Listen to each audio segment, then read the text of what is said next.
Nadia is already sitting in the private room when the door opens. She has been here 4 minutes, which means she left the meeting room before Iris did and did not leave the building, and she has not yet constructed a professional explanation for why. The door opens. Iris is standing in it.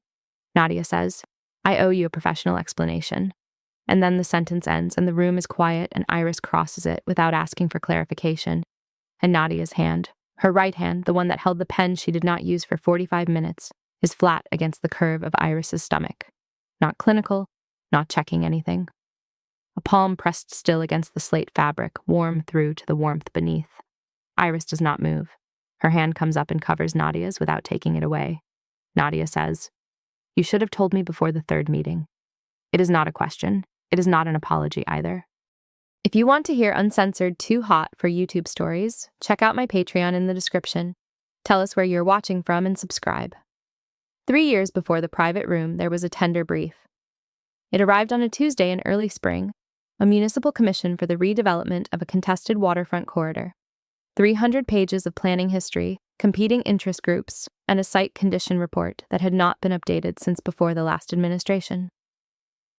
Nadia had taken it home on a Tuesday evening and read it at her kitchen table until the city went quiet outside, and by the time she stopped reading, she had a framework in her head that she believed was the only coherent one, the only approach that honored both the heritage overlay and the new transport infrastructure, without gutting the financial viability of the southern development parcels. She had been doing this for 11 years. She was 34 years old. She understood contested urban briefs the way some people understand contested family histories. From the inside, from the scar tissue, from having been in rooms where the decision went wrong and knowing exactly where the wrong had entered the room. The brief went out to 4 firms. Nadia's firm submitted. The other firm submitted. The other firm won. She read the winning proposal summary in the debrief document the client circulated 3 weeks later, and she read it twice. Not because she disagreed with it, because she recognized it. The structure of the argument, the way the heritage overlay had been treated not as a constraint, but as a generating condition, the specific handling of the southern parcels. It was not the same as her approach. It was the other side of it. It was the answer to her answer. She asked the client who the lead strategist had been. The client said, "Iris." She filed this as competitive intelligence and went back to work. The second time was 18 months later. A zoning modification for a mid-city mixed-use precinct. A brief with a political dimension that made most firms cautious. Nadia's firm had not been cautious. Iris's firm had not been cautious either. They submitted on the same deadline. Iris's firm won by 2 evaluation points on the community engagement methodology, which Nadia reviewed once and placed in a folder she did not open again. By the time the City Council commissioned the joint working group to resolve the contested Meridian Street zoning proposal, a site that had been through 4 planning cycles, 2 developer withdrawals, and 1 judicial review, Nadia had been aware of Iris for 3 years without having been in the same room as her. She knew the shape of how Iris thought. She knew it from the other side of debrief summaries and evaluation panels and 1 regional planning conference where they had been on adjacent panels on consecutive afternoons, and she had read Iris's abstract the evening before, and found it lucid and precisely wrong about one thing in a way that made her want to correct it in person. She had not corrected it in person. Iris had been presenting to a different room. Nadia had gone to dinner with her regional director instead and thought about the abstract across the table. The joint working group was the city's practical solution to a proposal that required genuine cross-firm expertise. 4 other consultancies, 7 professionals, monthly meetings. The stated objective was consensus on a modified zoning framework by Q2 of the following year. The first meeting was procedurally correct. Introductions, scope alignment, a preliminary review of the contested clauses. Nadia sat at the head of the table on one side. Iris's firm sat across from her. Nadia had expected this configuration. She had prepared for it in the sense that she had reviewed every proposal Iris's firm had submitted on this site and built a working mental map of where their positions diverged. The meeting proceeded. She took notes in the precise shorthand she used in every working session, a personal system she had developed in her first year of practice that compressed an hour of discussion into 3/4 of a page without losing anything. She had not seen Iris in person before. Iris arrived with a colleague, sat across the table, opened her materials, and introduced herself to the group. Her voice was lower than the professional register Nadia had constructed from reading her work. She was shorter than Nadia had. Nadia had not constructed a physical expectation. She noted the honey blonde hair, the precision of the presentation materials, the way Iris introduced her colleague before herself. She noted these things and attributed them to standard professional observation and went back to her notes. The meeting ran 90 minutes. She used the pen constantly. The notes from the first meeting were the best notes she had taken in 2 years. The second meeting was the same, procedurally productive. The parties had narrowed 2 of the 4 contested clauses to near resolution. Nadia sat across the table from Iris for 90 minutes and did not once lose the thread of the discussion. She answered 3 direct challenges to her firm's position with the precision she brought to every contested brief. Iris answered 2 challenges to hers with equal precision. After the meeting ended and the group dispersed into the corridor, Nadia stood at the elevator with her regional coordinator and thought, "This is going to resolve by March." The third meeting was Thursday at 2 p.m. Nadia arrived at 1:48 p.m. The meeting room was institutional, long table, the kind of overhead lighting that came from a different era of municipal interior design, high windows along one wall that let in a band of afternoon light at a specific angle in the early months of the year. She arranged her materials, she uncapped her pen. She ran through the contested clause she intended to address in today's session. Clause 7b, the height transition requirement on the northern boundary, which Iris's firm's position had the previous meeting characterized as excessive. Nadia's firm's position was that it was not excessive. It was structurally necessary, given the shadow impact study. She had a response to every likely counter-argument. She had prepared it the previous evening. The group convened at 1:59 p.m. 5 people in the room, 2 more expected. Nadia was mid-sentence, the opening framing of today's agenda, when the door opened at 2:03 p.m. She finished the sentence. She finished it in full with the same cadence she had started it with because she was mid-sentence and the sentence required completion. She did not turn her head toward the door until the sentence was done. Iris crossed the room and took her chair across the table. She set her materials in front of her. She apologized briefly to the room for the 4 minutes without explaining them. She was wearing a fitted slate blouse and wide-leg dark trousers, her honey blonde hair down at her shoulders, and she was 16 weeks pregnant. The pregnancy was not hidden, not explained, not framed by anything she said or did. It was simply present the same way she was present, directly and without apology. Nadia's pen was in her hand. She set it down on the table. She set it down without looking at it, and she did not pick it up again. She became aware of this at 2:11 p.m. when a colleague to her left addressed a question to the room and she reached reflexively for the pen to note the answer and stopped. The pen was there. She did not use it. She told herself she was listening with full attention and the pen was unnecessary and this was not a problem. She told herself this precisely enough to be aware that she was telling herself something. Iris's hands were on her proposal document. One hand, the left, flat against the page. The right hand had a pen, which she was using with the focused economy Nadia recognized from watching her operate in the first 2 meetings. Notes appearing on her pages at specific moments, nothing excessive. Her honey blonde hair fell forward when she looked down, and she pushed it back with her right hand in one practiced motion that did not interrupt the note. The slate blouse moved when she breathed. The pregnancy was real and warm and present, and it had no bearing on the meeting. It also had no bearing on why Nadia had not written a single word in 14 minutes. At 2:14 p.m., Iris looked up from her document, across the table, not at anyone else in the room, at Nadia. Nadia held the look for 1 second, then 2. Then it was not 1 second or 2 seconds anymore. It was a duration with no professional category, the kind of duration that happens once in any given room and does not happen again. She was aware of a colleague to her left still speaking. She was aware of the institutional hum of the air conditioning. She was aware of the quality of the afternoon light at the specific angle it made through the high windows at 2:14 p.m. on a Thursday in early spring, which she had not noticed until precisely this moment and which was catching the honey blonde at Iris's left shoulder in a way that had nothing to do with the contested zoning proposal. Iris looked back at her document. Nadia had been writing notes in shorthand at every working group session, at every client meeting, at every internal briefing for 11 years. She had written nothing since 2:03 p.m. She was aware of this. She attributed it to the surprise of the 16 weeks, the adjustment required, the recalibration. She spent the next 7 minutes testing this hypothesis while the meeting continued around her, and a colleague from the third-party consultancy raised a point about the traffic modeling that probably warranted a note. She did not write the note. It was not the surprise. By 2:21 p.m., she had accepted this at a level below the level she would have needed to reach in order to do anything about it, which was a level she had some experience with and which she found, in this particular instance, considerably more difficult to maintain than usual. She was good at professional distance. She had built a career on it. She had lost 2 major tenders to the woman sitting across the table from her and had processed those losses with the same analytical steadiness she applied to everything, had filed the other firm's superior methodology as data, had gone on to the next brief. She had maintained professional composure in rooms containing former clients who had chosen other firms, in rooms containing contractors who had undercut her on price and then returned 2 years later when the project had gone over budget, in rooms containing people who disagreed with her and were wrong. She was very good at rooms. The pen sat on the table in front of her, and it stayed there. She told herself she was thinking. She was technically thinking.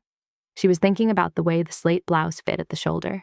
She was thinking about the specific quality of the afternoon light at 2:14 p.m. and what it had done to the honey blonde hair at Iris's left shoulder. She was thinking about the left-hand flat on the proposal document and whether the ring finger had a ring on it, which it did not, which she had noted at the first meeting and not returned to until now. She was thinking about the fact that Iris had arrived 4 minutes late and apologized without explaining, and did not appear to require the room's understanding of the explanation. She was thinking about the 16 weeks, which was not her information and was not her business, and was sitting across a meeting table from her, and had been for 22 minutes. She was thinking about these things in the order and with the specificity of someone who was not thinking about them. The meeting continued. A colleague from the Heritage Advisory Board made a point about the eastern boundary setback. Someone from the city planning office responded. Nadia was aware of all of this the way you were aware of a conversation in another room, present, intelligible, not reaching her. The pen was on the table. She folded her hands in front of her and kept her face in the precise configuration she used in rooms where she was not going to show anything. At 2:31 p.m., Iris leaned slightly forward across the table to indicate a specific section of the shared proposal document, and the blouse fell at a different angle, and the afternoon light shifted with the movement, and Nadia looked at the surface of the table directly in front of her for approximately 3 seconds. Which was not something she did in professional settings, and which she recognized, with the clarity of someone who has been doing something for 23 years and knows exactly when they have stopped doing it correctly as a problem. She looked up. Iris was back in her chair. The colleague from the Heritage Advisory Board was still talking. Nadia's pen was on the table. She picked it up. She held it. She did not write anything. She set it down again at 2:33 p.m. and did not touch it again. At 2:38 p.m., the group reached Agenda Item 4, which was the height transition requirement on the northern boundary. Clause 7b, the clause Nadia had prepared for specifically, the clause she had a complete and precisely argued response to. The chair turned the floor over to Iris's firm for the opening position. Iris stood up. She stood up with the proposal document open in one hand, and she stood with the particular quality of someone who has spent considerable time being the most prepared person in a room and does not feel the need to perform this. She was shorter than Nadia by what Nadia estimated as 4 inches. Though from where Nadia was sitting, the geometry was different. Iris standing, Nadia seated, the afternoon light from the high windows now directly behind Iris at 2:39 p.m., which meant she was presenting with the light at her back and the shadow across the table and across Nadia. She began. Nadia had heard Iris's professional register for 3 years through the medium of written proposals, evaluation panel summaries, and one 4-minute presentation she had overheard from the corridor of the regional planning conference 18 months ago before she had walked to dinner instead of going in. She had constructed an expectation of what this voice would do in a working session. The voice Iris used across the meeting table at 2:39 p.m. was not precisely the voice Nadia had constructed. It was lower, more certain, the kind of voice that has made peace with the argument it is about to make, and no longer needs to convince itself while it is making it. Nadia had worked her whole career toward that specific quality of voice and recognized it immediately. Iris presented the counter-argument on Clause 7b. It was the best counter-argument Nadia had heard on this proposal. It was not the argument she had prepared for, because the argument she had prepared for was the previous meeting's version of Iris's position, which had evolved, clearly, carefully, in the 4 weeks between the second and third meeting, into something substantially more sophisticated. The shadow impact study had been reanalyzed against new modeling. The heritage overlay treatment had been refined. The southern parcel financial viability question, which Nadia had privately considered the weak point in Iris's firm's position, had been addressed with a restructured development staging framework that was? Nadia listened to it twice, once consciously and once with the part of her that had been doing nothing else for 39 minutes. Correct. Across the table, the honey blonde hair was caught by the afternoon light at 2:43 p.m. The slate blouse moved when Iris breathed. The pregnancy was fully present in every gesture, in the specific way she stood, with her center of gravity shifted slightly back, in the small adjustments she made to the document in her hand. It was not performed, it was not apologized for. It was simply the full version of Iris present in a room, which Iris appeared to have made a specific and private decision to be, and the decision was visible in everything she did. Nadia was aware of the warmth of the meeting room. Institutional, slightly overheated, the kind of temperature that a large group of people generates in a room with limited ventilation. She was aware of it specifically because of the sensation it produced on the back of her neck and the inside of her wrists and the precise line of her collar, warm, consistent, a degree warmer than she wanted it to be, and because she had the specific awareness that the temperature of this room was inseparable from the presence of the person presenting in it, which was not a professional observation. She did not attempt to reclassify it as one. Iris finished the presentation. She sat down. The chair turned to Nadia's firm for the response. Nadia gave the response.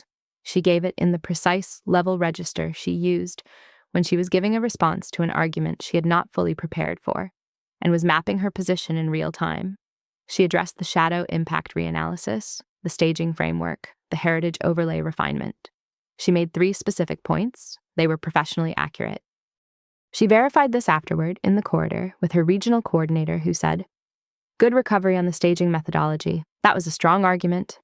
Nadia said, "Yes." She had no memory of generating the 3 points. They had come from the part of her that was still doing its job. The rest of her had been somewhere else for 45 minutes, and she was not yet prepared to establish where. The meeting concluded at 3:10 p.m. 6 people stood up. Materials were gathered, jacket buttons addressed, the working group's usual dispersal into paired conversations moving toward the door. Nadia remained seated. She had a reason. She was reviewing the notes she had not taken, which is not a reason, and she was aware it was not a reason. And she stayed seated anyway and watched the room empty. Her pen was on the table in front of her, exactly where she had placed it, at 2:03 p.m. It had not moved in an hour and 7 minutes. She became aware, at the periphery of this awareness, that Iris had not stood up either. They were not looking at each other. They were the last 2 people in the room, and they were not looking at each other, and the room had the specific quality of an institutional space recently vacated.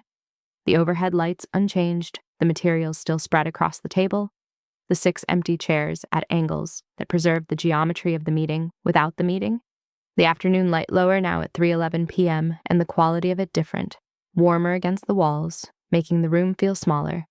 The air conditioning hummed. Somewhere in the corridor outside, a door closed.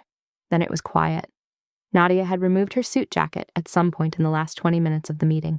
She did not have a precise memory of when. It was on the chair back to her left. The white shirt beneath it was open to the second button, the black silk camisole visible at the collar, dark and precise against the white. She was aware of this in the way you become aware of clothing when a room loses most of its occupants. Iris was at the table, 3 seats down from where she had been presenting. She had moved at some point, Nadia had not tracked when, and the distance between them was now the length of 3 vacant chairs rather than the length of the full table. Her honey blonde hair was down at her shoulders. The slate blouse was fitted in full, the top button open. The nude rose bralette was visible at the collar, not incidentally, not apologetically. It was present the same way everything else about Iris was present, with the specific gravity of something that had been decided in advance and required nothing from the room. Nadia looked at the table. Then she looked at Iris. She said, "You should have told me." It was not the beginning of a prepared sentence. She had not formulated it before she said it. It came out in the even direct register she used when she was making an observation about a fact. And it was directed not at the pregnancy, but at the 3 years. And she was aware of this distinction at the same moment Iris appeared to be. Iris tilted her head slightly. Not a challenge, a consideration. "Told you specifically," she said, "or the group?" "The group is not who I am talking to." A pause, the air conditioning, the afternoon light lower against the far wall. "I wasn't required to," Iris said, even, not defensive. "The working group isn't my firm." "I know that." Nadia kept her voice level. She was very good at keeping her voice level. That isn't what I said. Another pause, longer. Iris looked at her. Nadia held this without looking away. 3 years, Iris said. You noticed. Nadia did not say. I have been noticing for 3 years with the specific precision of someone who does not intend to act on what they notice. She did not say this because it was not a professional sentence, and because the room was quiet, and because she had not used her pen once since 2:03 p.m., and she was prepared to let that speak for her. She picked up the pen. She uncapped it. She looked at the blank page in front of her. 11 words of agenda notes from 1:58 p.m., and nothing after. She recapped the pen. She set it down. Don't go yet, she said. It was not a question. It was not phrased as a request. It was said in the same even register as the previous sentence, and it was the least professional thing she had said in a working context in 11 years. Iris looked at her for a moment. Then she said, There's a room off the corridor. The small one. It was unlocked on the way in. Nadia stood up. She took her jacket from the chair. She did not put it on. She picked up her pen and her materials, and she walked to the door and she held it for Iris without explaining why. The room off the corridor was what the building called a breakout space. 4 chairs, a low table, a single high window that let in the afternoon light at a horizontal angle at 3:15 p.m. in early spring. The overhead was dimmer than the main meeting room. The sound from the corridor was a floor lower than the working group's level, which meant it was quiet in the specific way that a room becomes quiet when no one outside it is aware it is occupied. Nadia sat. She set her jacket across the chair arm. She set her materials on the low table and did not open them. Iris took the chair at a right angle to hers, not across the table, not at the far side, but at the angle that created proximity without confrontation, the configuration of people who need to say something they have not yet said. Neither of them spoke for a moment. The afternoon light came through the high window and moved across the low table between them in the slow way light moves when it has enough angle. Nadia was looking at the proposal document in Iris's bag. The corner of it visible, the firm's logo on the tab. 3 years of competing positions in one file. She had read previous versions of this document 4 times in preparation for this working group. She knew where Iris's reasoning diverged from hers, where it was superior, where she believed her own position remained stronger. She also knew that for the past hour and 7 minutes she had been in the same room as Iris and had not used her pen, and had given a professional response she had no memory of generating, and had told a professional rival in an empty room not to go yet. When did they put you on this working group? She said. Not quite a question. October, Iris said. Same as you. I didn't know it was you until the first meeting. I knew before the first meeting. A pause. I asked. Nadia looked at her. Iris was looking at the window, the horizontal light, the particular stillness of the afternoon. She said it without particular weight, as a fact, the way you say things that are simply true and do not require decoration. Why? Nadia said. Iris looked at her then. Because I have been writing proposals that answer your proposals for 3 years, she said. And I wanted to know what you were like in a room. Nadia held this. The afternoon light moved. The air in the small room was warmer than the meeting room, less institutional, the volume lower, the overhead dimmer. She was aware of the specific quality of the warmth in this room. She was aware of the distance between them. 2 chairs at a right angle, the low table at the corner of both. No full table between them, nothing but space and the afternoon light and 3 years of competing positions in a document she had not opened. And, she said. Iris looked at the window again. A small movement at the corner of her mouth, not a smile. The thing that comes before a smile, before the decision to smile. Worse than I expected, she said, which is a specific kind of compliment. Nadia had spent her career in rooms where precision was the only available currency.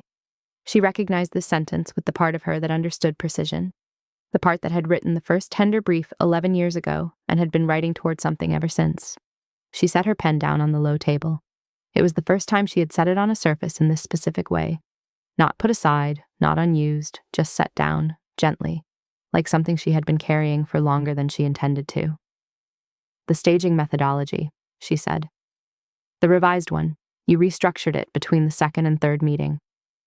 Yes. When? 2 weeks ago. A pause. Before I was sure I was coming. Nadia understood this.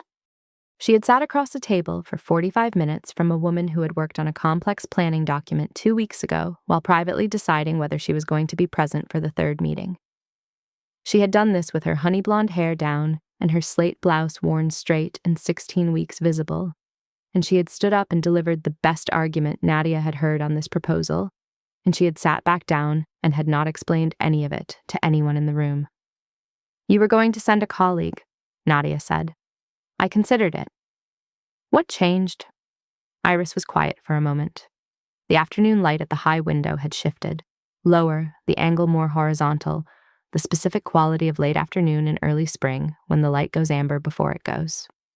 Her honey blonde hair at her left shoulder was illuminated in a way that was not planned and not performed. She said, "I wanted to see how the argument held." Nadia looked at her. Then she said, "It held. I know. Better than I was prepared for." Something in Iris's expression shifted. Not much. The professional register lowered fractionally, the way a temperature drops in a room when a window is opened. Not dramatically, just differently. "That's the second time you've said something that isn't about the proposal," she said. "Is it?" "Yes." She looked at Nadia directly. Her hands were in her lap, the left hand that had been flat on the proposal document all afternoon. "You also stopped using your pen." Nadia looked at the pen on the low table. "I noticed that," she said. "When?" 2:11 p.m. Something happened in Iris's expression. Then that was not a professional response. She looked at the pen on the low table for a moment, and then she looked back at Nadia, and she said nothing, which was more than a sentence. The warmth of the small room was different from the warmth of the meeting room. The meeting room's warmth had been institutional, generated by bodies and insufficient ventilation, indifferent. This room was warm in the way a room is warm when two people in it are paying attention to the same thing. Nadia was aware of the distance between them, less than the 2 chair widths it had been when they sat down, because she had turned slightly in her chair in the last 5 minutes, and so had Iris, unconsciously or not, and the right angle between them was now something closer, not much closer. The difference between the chair she had sat down in and the chair she was sitting in now. But the distance was not the same. Nadia reached forward and picked up the pen. She turned it over once in her hand, the specific weight of it, the cap still on, the pen she had not used in an hour and 15 minutes. She set it back down. "The working group reconvenes in 4 weeks, she said. "I know." "The Clause 7B position is still contested." "I know that too." Iris's voice was even, not indifferent, even in the specific way of someone who's paying very careful attention and choosing not to show it all at once. "What are you saying?" "I'm saying the proposal is unresolved." A pause. "And I'm saying I've been sitting across the table from you for 3 sessions, and I have very good notes from 2 of them." Iris looked at her. The afternoon light at the angle it made through the high window at 3:27 p.m. in that room, lower and amber, was doing something specific to the honey blonde at her left shoulder, and the warmth of the room was doing something specific to the collar of the slate blouse. And Nadia was sitting in a chair that was closer than it had been, and the pen was on the table between them, and she had not used it since 2:03 p.m., and she was not prepared to pretend that any of these facts were separable from each other. She leaned forward. Her elbows came to her knees. The distance closed in increments. She was looking at Iris directly, with the same quality of directness she used when she was making a position clear at a professional table, except the position was not about zoning and had not been since 2:14 p.m., when Iris had looked up from the proposal document and held her gaze for a duration that had no professional category. "You said you wanted to see how the argument held," Nadia said. "The argument held." "Yes." "Was that the only thing you wanted to see?" A pause. The length of it was specific, long enough to be an answer before the words arrived. Iris held her eyes for the duration of it. Her left hand moved fractionally on her knee. Not a gesture, just a small, involuntary adjustment, the kind the body makes when it is working harder than it wants to show. "No," she said, evenly, clearly, like something decided. Nadia held still for a moment. Then she said, very quietly, "Then I'm going to put my hands on the armrests of your chair." It was not a question. It was what she said instead of several other things, and it landed in the room with the particular weight of precision, with the weight of a sentence that had been building for an hour and 15 minutes, and possibly for 3 years, and was arriving now in the exact and only form that made sense. She moved from her chair. She crossed the small distance to Iris's chair, and she came down in front of it. Not sitting, crouching, her hands at the armrests on either side of Iris's body, her face level with Iris's face, the 16 weeks between them warm and present and real, close enough that she could feel the specific temperature differential of proximity, the warmth that another body generates in a small room in the afternoon, the warmth that had nothing to do with the institutional heating and everything to do with the specific person generating it. The slate blouse was at Nadia's eye level. The pregnancy was between them, fully present, warm through the fabric, its own reality. Nadia was aware of the specific qualities of this proximity, the way you are aware of the first breath of cold air when a window opens. Completely, immediately, from the inside of the chest outward. She was aware of the scent of Iris at this distance.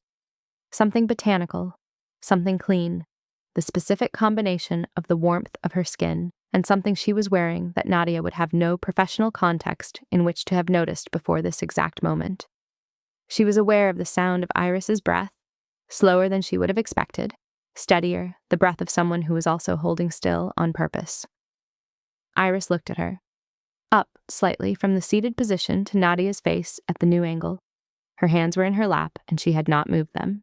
Her honey blonde hair had fallen forward slightly with the angle, and she did not push it back. Nadia said, "I should have introduced myself at the planning conference." A beat. 18 months ago, Iris said. Yes.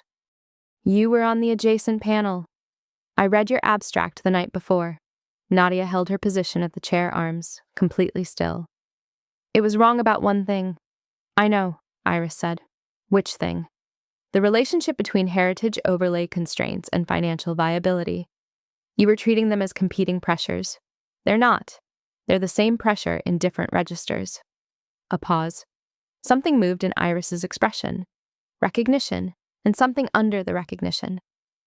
I revised that position before the second working group session, she said. I noticed. Is that? She stopped.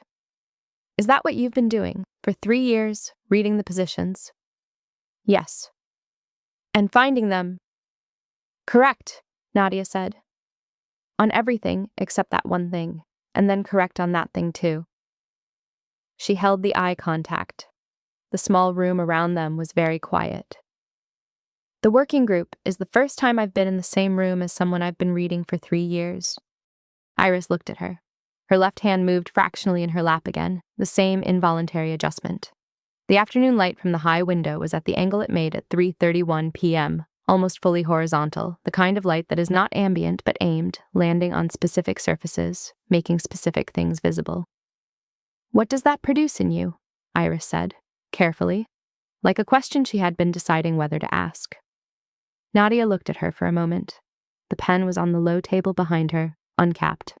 She was kneeling before the chair with her hands on the armrests, and the distance between her face and Iris's face was the kind of distance that is not neutral. She said, I stopped using my pen. Iris held her eyes. Then something in her expression moved. The thing she had been holding very carefully for the last 22 minutes. The professional register, lowering not fractionally, but visibly, the way a surface changes when what is underneath it shifts its weight. Her hands lifted from her lap, not toward Nadia, just lifted, and then settled, one on the arm of the chair, an inch from Nadia's hand at the same armrest, not touching, not touching. Nadia looked at the distance between their hands, then at Iris. The 16 weeks, she said. Low. Not the working group's tone, not a professional register. Tell me about the decision. A long pause. The afternoon light.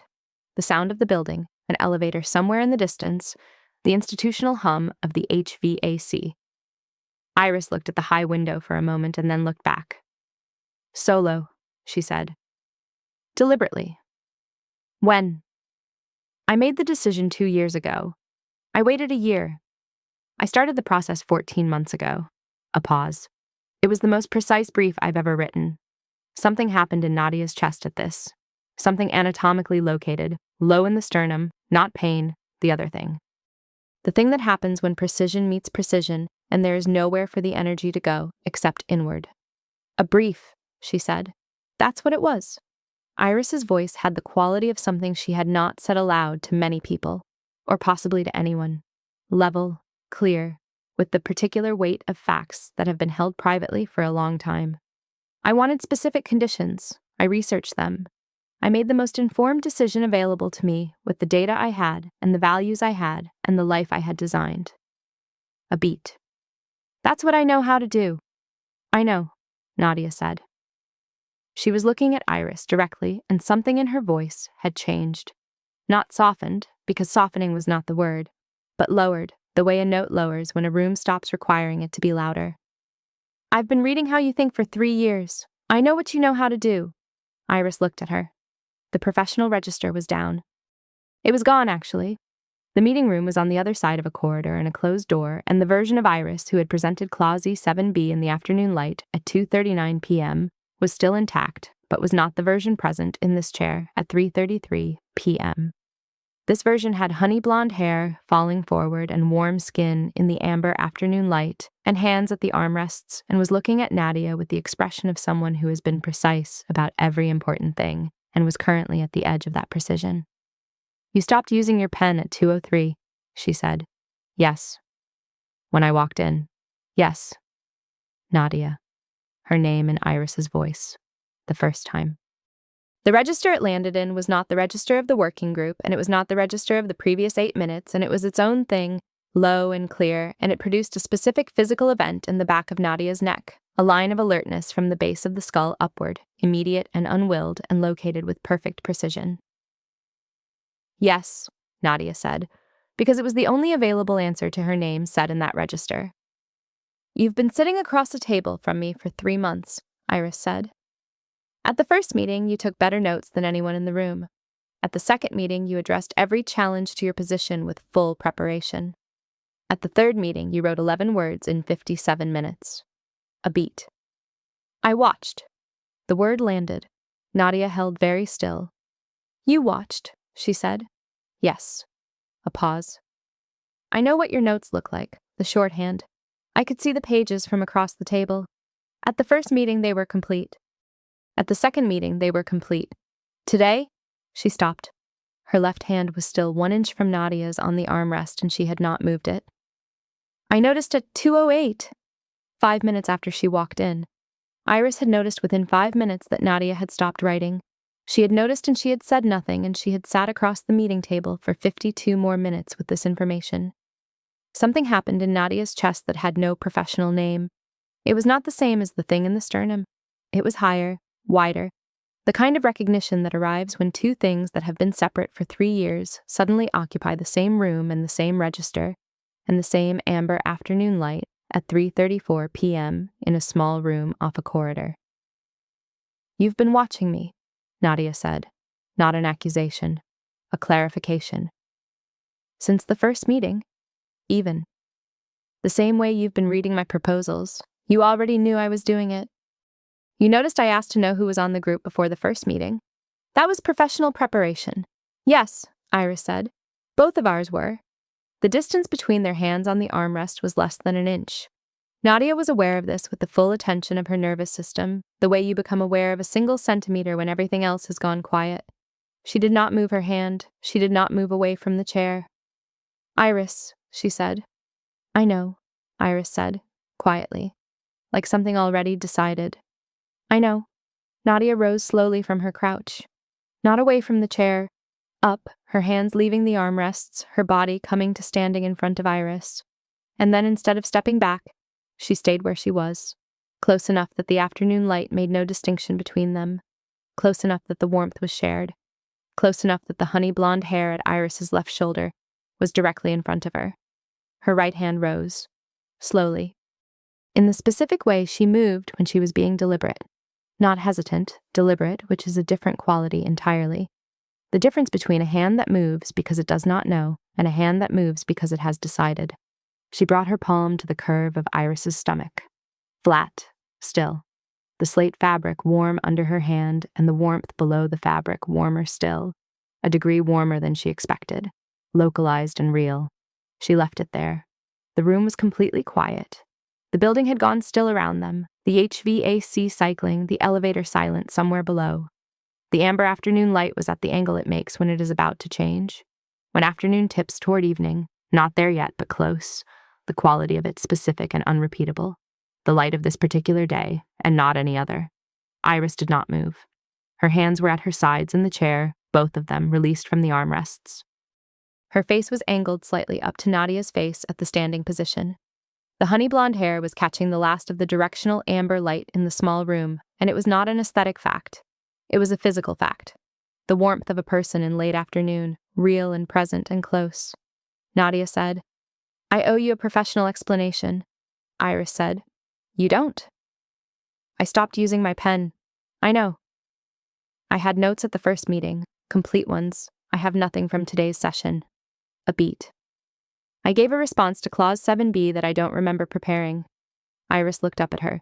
Her hands came up, both of them, and covered Nadia's hand where it rested against the slate blouse, not removing it, not relocating it.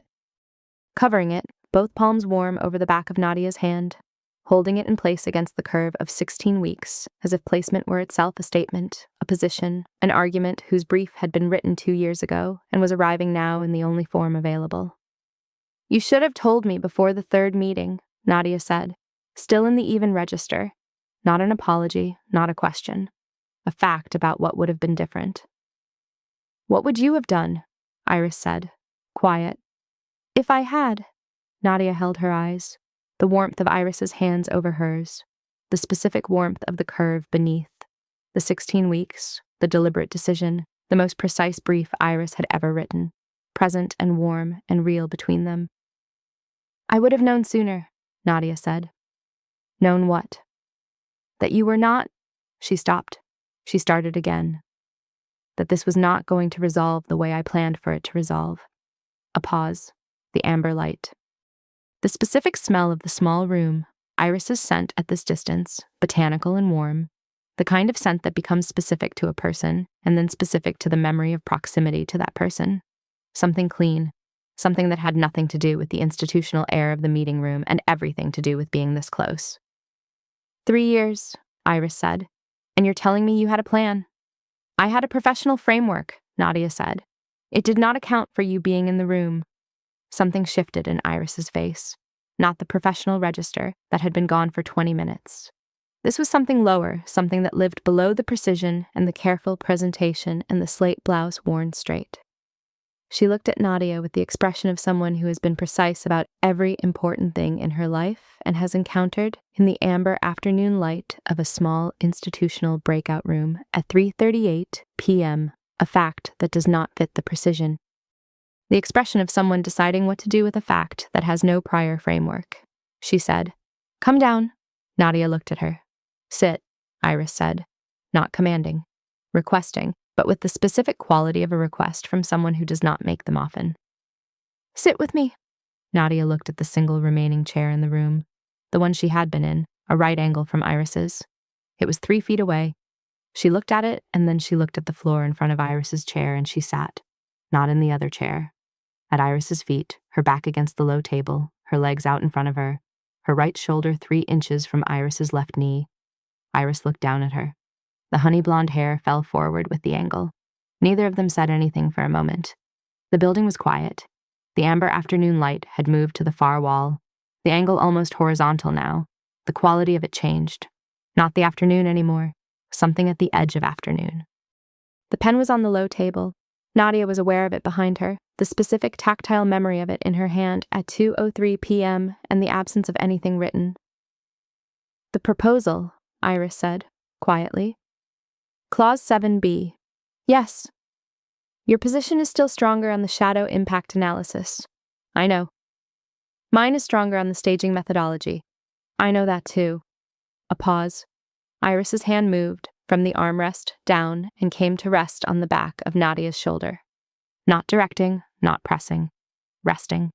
The warmth of it through the white shirt, the weight of it, the specific location.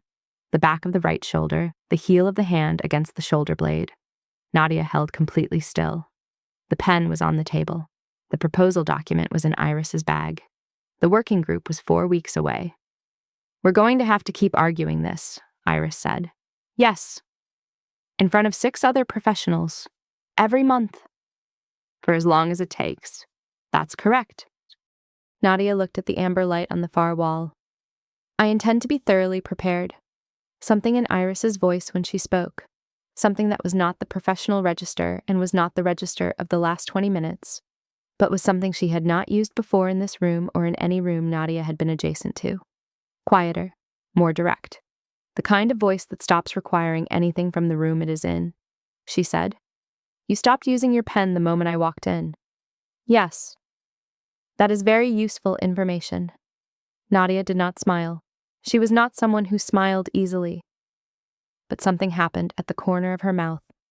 The thing that comes before, the thing that lives in the jaw and moves up. And she felt it happen, and she let it happen, which was an unusual decision. And in the amber afternoon light of a small room off a corridor at 3:41 p.m. on a Thursday, she allowed her head to rest back against Iris's knee, very slightly, just enough to be an answer. They stayed like this for a while, the building quiet around them, the light moving its last distance across the far wall, the pen on the table, the proposal document in the bag, the corridor outside empty. Nadia said, "When did you decide to ask who was on the group?" "August," Iris said, "before the October kickoff. We'd already had one major tender loss by August. Two. One in August, the second was November." A small pause. "I knew about the November one before August," Iris said. "I knew we were going to win it. I'd seen the evaluation criteria." A beat. "I should have told you that too." Something shifted in Nadia's chest. She did not move her head from where it had come to rest. The heel of Iris's hand was on her shoulder blade, and the warmth of the specific contact had been there for 4 minutes now, long enough that she was aware of its texture and its temperature, and the way it would feel different when it moved.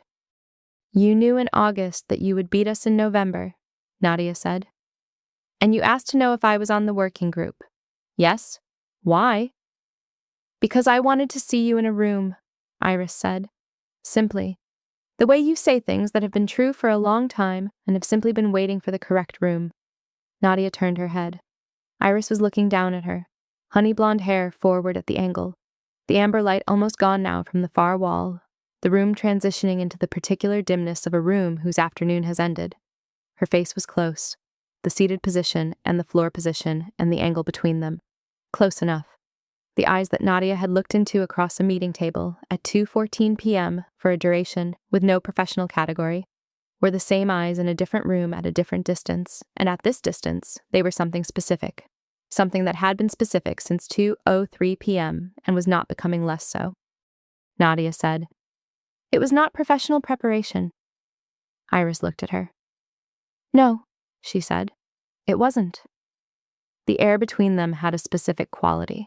Not the ambient warmth of the room or the institutional temperature of the building, the warmth of proximity, of two people in a small space who have stopped requiring distance, who have arrived at the particular kind of quiet that is not the absence of something but the presence of it, specific and accumulated. Iris's hand moved from Nadia's shoulder, up, along the back of her neck, the heel of the hand slow and deliberate and warm, from the shoulder blade upward to the nape of her neck, to the specific location at the base of her skull where the tendons are close to the surface and stayed there, one thumb flat at the hollow below the skull, not pressing, present.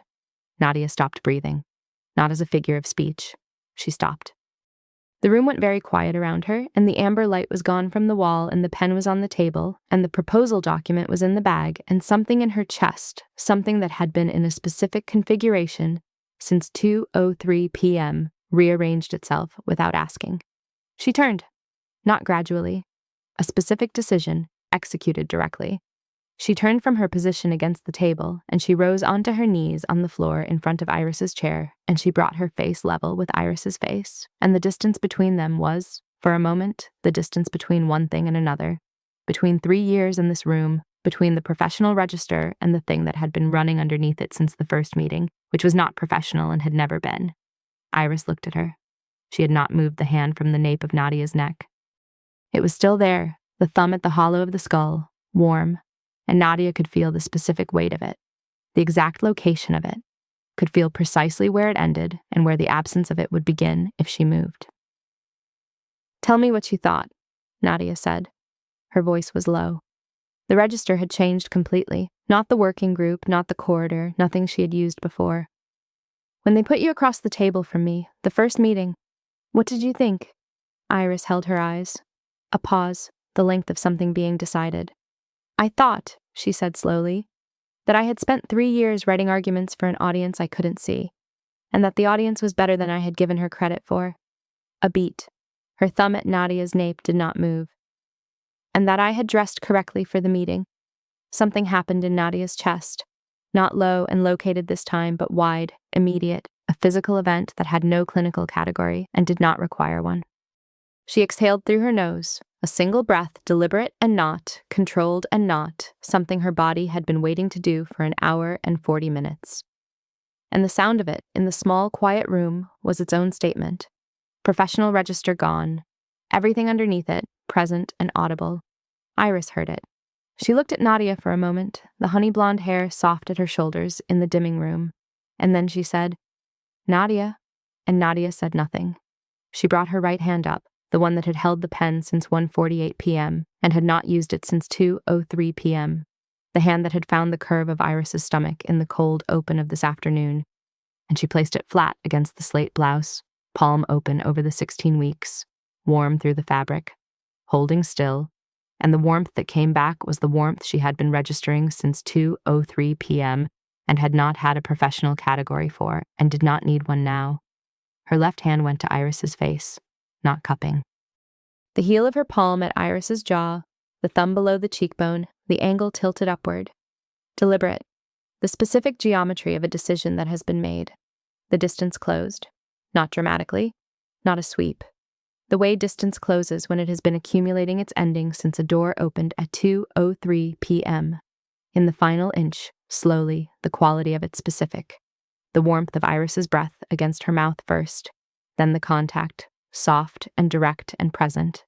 Iris's hand still at the nape of her neck, and Nadia's palm still at the curve of 16 weeks, and everything that had been held at professional distance for 3 years and 1 hour and 45 minutes, arriving in this small room in the amber-gone afternoon light as the only thing available, the only conclusion that the evidence had ever been building toward. It was not brief. It was the kind of contact that knows what it is, that does not perform itself or apologize for itself, that arrives with the specific weight of 3 years of competing positions and 2 tender losses and 1 planning conference and 11 words of meeting notes and a pen that was not used from 2:03 p.m. to 3:48 p.m. When they separated, the room was dim. The afternoon had ended on the other side of the high window. Iris's head tipped forward slightly, her forehead at the angle of Nadia's shoulder. The honey blonde hair fell forward. Nadia did not move her right hand from the curve of the slate blouse. They breathed. The building was very quiet. The institutional hum of the HVAC, somewhere below a door. The working group had dispersed an hour ago. They were the only people left on this floor. After a while, Iris said, "The proposal is still contested." "Yes," Nadia said. "Clause 7B. Still unresolved. We're going to have to argue it in 4 weeks. Yes?" A pause. The dim room. The pen on the low table. Iris's hand at Nadia's neck, lighter now. The heel of it, easy, present, not requesting anything. "Your shadow impact analysis is strong," Iris said quietly. "I'm going to have to prepare. You'll have better notes than I will," Nadia said. A beat. Apparently, something happened in Iris's shoulders. A small release, the first she had allowed in this room, or possibly in the meeting room, or possibly for longer. Something between a breath and a sound, close against Nadia's shoulder. Nadia reached back. She found the pen on the table behind her. She turned it over once in her hand. The specific weight of it, the cap, uncapped now. The pen she had been carrying since 1:48 p.m. and had not used since 2:03 p.m. She looked at it for a moment. Then she reached past Iris to the bag on the chair beside her, and she found the proposal document, Iris's firm's. The one with 3 years of competing positions and the revised staging methodology, and the Clause 7B argument that was the best she had heard on this proposal. And she opened it to the last page. She held it against the arm of the chair, and she wrote 1 line in the precise shorthand she had been using for 11 years, on the blank space below the final clause. She capped the pen. She did not say what she had written. She set the proposal document back in the bag. Iris looked at it, then at Nadia. "What did you write?" You'll read it, Nadia said. When? When you're at your desk. A beat. When you're ready to be back at your desk. A pause. The room around them dim and quiet and warm. Iris looked at the bag for a moment, at the corner of the proposal document visible at the top. The pen was in Nadia's hand. 4 weeks, Iris said. 4 weeks, Nadia said. Neither of them moved to stand up yet. The building was quiet. The light from the high window was the last of the available light, the specific quality of a day that has ended and not yet become something else, the quality of a room that has held something and is still holding it, the warmth of 2 bodies in a small space, the honey blonde hair, the slate blouse, the pen in Nadia's hand, and on the last page of a contested proposal, 1 line of handwriting that was not about the zoning amendment and was not professional intelligence and was, by any available measure, the only note she had taken all day.